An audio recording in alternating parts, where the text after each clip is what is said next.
Hi hello ನಮಸ್ತೆ welcome to my channel this is Arjun. So ಬನ್ನಿ ನಾಳೆ ಮಾರ್ಕೆಟ್ ಯಾವ ಕಡೆ ಮೂವ್ ಆಗುತ್ತೆ ಅಂತ ನೋಡೋಣ.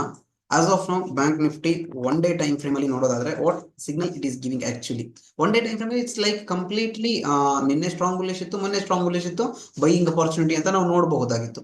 ಬಟ್ ಇವತ್ತು ನಮಗೆ ಸ್ಟ್ರಾಂಗ್ ಬುಲಿಶ್ ಅಥವಾ ಬೈಯರ್ ಸ್ಟ್ರಾಂಗ್ ಇದೆ ಅಂತ ಯಾವುದೇ ಕ್ಲಾರಿಫಿಕೇಶನ್ ಸಿಗ್ತಾ ಇಲ್ಲ ಒನ್ ಡೇ ಟೈಮ್ ಫ್ರೇಮ್ ಅಲ್ಲಿ. ಸೊ ನಾನು ಇವಾಗ 15 ಮಿನಿಟ್ ಟೈಮ್ ಫ್ರೇಮ್ಗೆ ಸ್ವಿಚ್ ಆಗ್ತೀನಿ. 15 ಮಿನಿಟ್ ಟೈಮ್ ಫ್ರೇಮ್ ಅಲ್ಲಿ ಮೂವ್ ಆಗಿರೋ ರೀತಿ ನೋಡಿದ್ರೆ ವಲಟೈಲ್ ಮಾರ್ಕೆಟ್ ಇದೆ ಅಂತ ನಾವು ಹೇಳ್ಬಹುದು.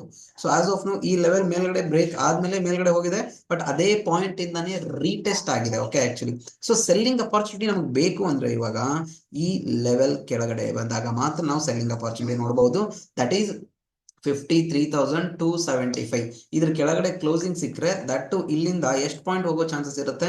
ಇನಿಷಿಯಲ್ ಎಕ್ಸ್ಪೆಕ್ಟೇಷನ್ ಅರೌಂಡ್ ಓಕೆ ಚೆನ್ನಾಗಿದೆ, ಎಕ್ಸ್ಪೆಕ್ಟೇಷನ್ ಅರೌಂಡ್ 250-300 ಪಾಯಿಂಟ್ ನಾವು ಎಕ್ಸ್ಪೆಕ್ಟ್ ಮಾಡಬಹುದು. 53,000 ರೌಂಡ್ ಲೆವೆಲ್ ದಾಟಿ ಒಂದು 50 ಪಾಯಿಂಟ್ ಕೆಳಗಡೆ ಬರೋ ಚಾನ್ಸಸ್ ಇರುತ್ತೆ. ಇದನ್ನ ಬಿಟ್ರೆ ಬೈಯಿಂಗ್ ಅಪಾರ್ಚುನಿಟಿ 53,890, 53,900 ಮೇಲ್ಗಡೆ ನಾವು ಬೈಯಿಂಗ್ ಅಪಾರ್ಚುನಿಟಿ ನೋಡಬಹುದು.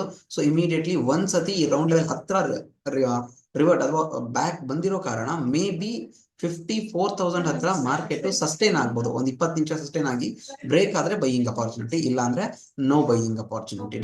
ಸೊ ಇದು ಬ್ಯಾಂಕ್ ನಿಫ್ಟಿ ಬಗ್ಗೆ ಯಾವ ರೀತಿ ಇದು ಆಗಿದೆ ಅಂತ.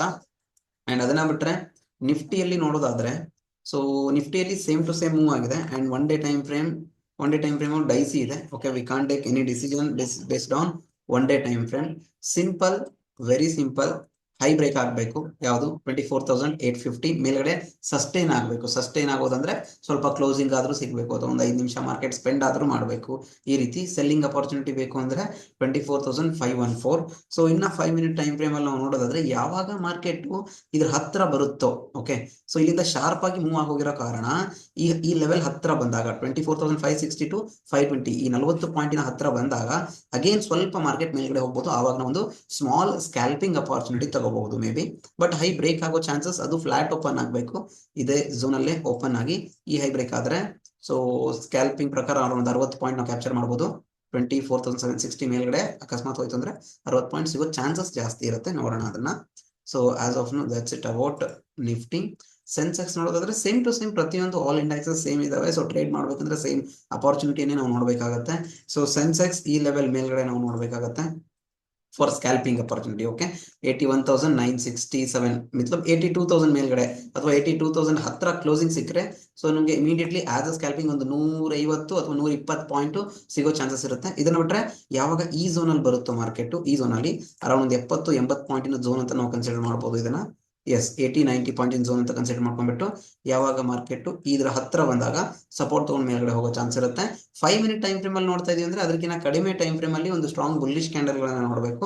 15 ಮಿನಿಟ್ ಟೈಮ್ ಫ್ರೇಮ್ ಅಲ್ಲಿ ನೋಡೋದಾದ್ರೆ ಓನ್ಲಿ ಒನ್ ಕ್ಯಾಂಡಲ್ ಇದೆ. ಇದ್ರ ಹತ್ರ ಬಂದಾಗ 1 ಮಿನಿಟ್ 3 ಮಿನಿಟ್ ಅಲ್ಲಿ ಸ್ಟ್ರಾಂಗ್ ಬುಲ್ಲಿಶ್ ಕ್ಯಾಂಡಲ್ ನೋಡಿ ನಾವು ಇನ್ಫಾರ್ಮೇಶನ್ ತಗೋಬಹುದು.